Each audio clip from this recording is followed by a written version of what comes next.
for an end to hair discrimination at work and in schools continue to grow around the U.S.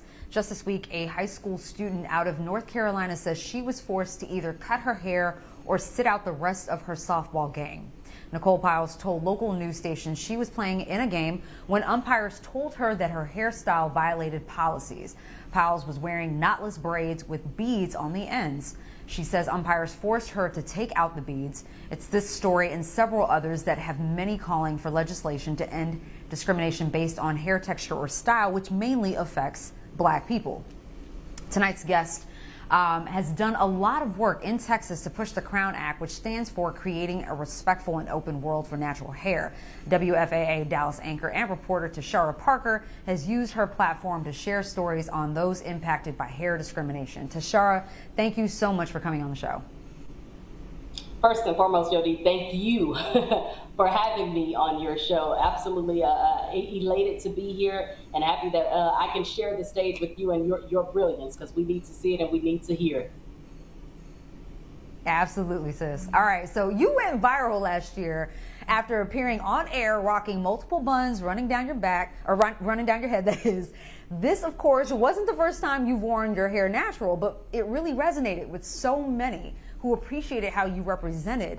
More than 1,000 comments, 9,000 retweets, and 48,000 likes. How'd that make you feel?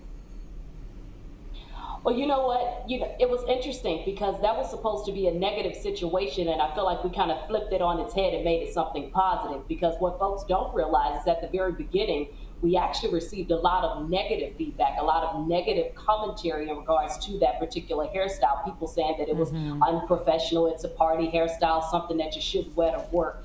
And so, it was eye-opening to receive that type of feedback after I addressed the critics.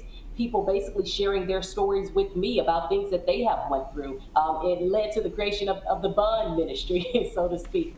And so, it was a good feeling to know that I had that type of support, because I think as Black women, a lot of times we internalize and compartmentalize a lot of the things that happen to us, a lot of the things that are said to us. And in this business, as a broadcast journalist, you're trained to just deal with it, to just take it every time it happens. So to get that type of support after those individuals said what they said about that hairstyle, it was incredible.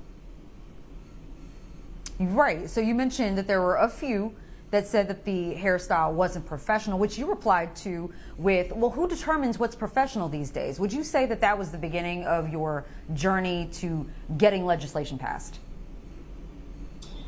Big time. I didn't know it at the time. In fact, I didn't get really involved with the Crown Act until early 2021, this year. And so really what ended up happening, Yodit, is I started receiving so many emails, so many messages from viewers, from supporters, people telling me, hey, I've experienced similar things, whether it was actual blatant hair discrimination, Black hair discrimination, or their own microaggressions in the workplace. And so as it relates to the Crown Act, I actually started a series at my station, ABC Dallas. It's called Rooted. And basically that's a transgenerational look at Black hair. And my goal with that, as it relates to the Crown Act, was simply to amplify the conversation surrounding the Crown Act so that people couldn't look back and they couldn't look back and say, oh, well, we didn't know that this was happening. We didn't know that this was a thing. And so I wanted to put faces behind the Crown Act so people could actually see who is being impacted day in and day out. You can't say, oh, well, this just happens every now and again. No, this is happening across the country, across the state of Texas. And by the way, our series, it wasn't just airing in the Dallas-Fort Worth market. This series was airing, in different regions across Texas. So quite a few people got to see this series, and it resonated with quite a few people as well. Now, you've experienced hair discrimination before. Can you share with our viewers some of those experiences? Yeah, so I have viewers all the time write in and say certain things, but directly, one of the situations I remember is I was on the anchor desk and at a previous station, not at WFAA. I was on anchor desk at a previous station, and I received a text message, and that text message basically said, don't ever wear your hair like that again. And it was a natural hairstyle. And, that hurt me to my core. I didn't even finish the show that particular evening because I was literally crying because I couldn't believe that I had received that message. And of course, you know, in the broadcast journalism industry, you always looking at your phone, breaking news, whatever the case may be. And so I ended up seeing that message right before our last commercial break, and it just shook me to my core that someone would have the audacity to say that about someone's hair. So yeah, that was one of the situations that stands out the most. But you know, folks have always had something to say about me rocking my natural hair on TV.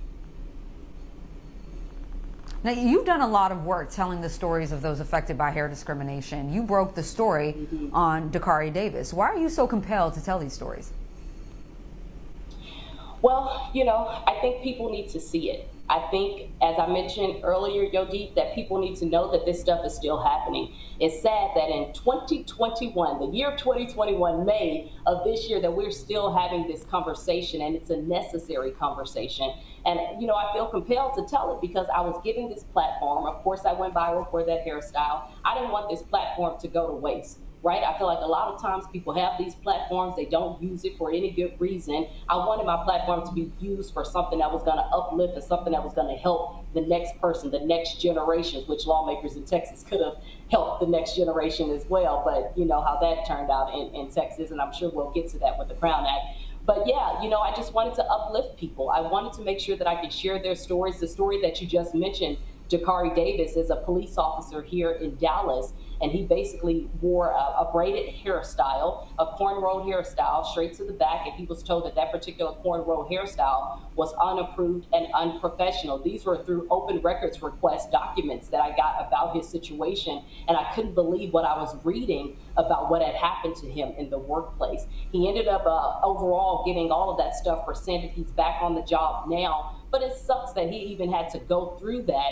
you know, over a year's time just because he wore that particular hairstyle. They even had a recommendation for termination as part of those documents because he was insubordinate for wearing the hairstyle a second time after he was told not to do so. So, you know, it's just interesting. And I want people to see the faces behind those stories. And I want them to know that this is something that is still happening. That's the bottom line. It was simple. Well, last week, you know, I shared on social media posts from women about their experiences with hair discrimination. The recurring theme is women feel that they have to change their hair to fit in at the workplace. What do you say to those that deem natural hair unprofessional?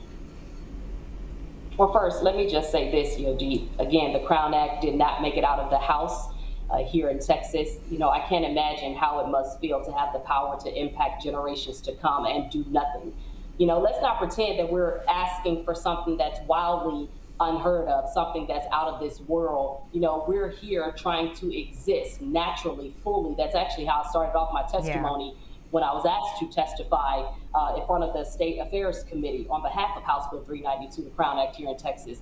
And so I say to those people, look, we're not asking for anything crazy. All we want to do is show up to work every single day, show up to school every single day, and just do the work or the job that we have been called to do, that we have been hired to do. And it's unfortunate that we still have to have this conversation about showing up fully as ourselves. You know, studies have shown, Yodit, one that was done back in 2019, that we actually do better work. People do better work when they can show up authentically, fully, day in and day out to do whatever job they've been called to do. And if your bottom line is money in any business, hey, you're going to get all the money if you let us just show up and do what we do in our natural state. And so the same thing applies to school. You know, our kids shouldn't have to go to school and be worried about their hairstyles. I did a story with this family out in Central Texas. This woman, her name is Hope Cozart.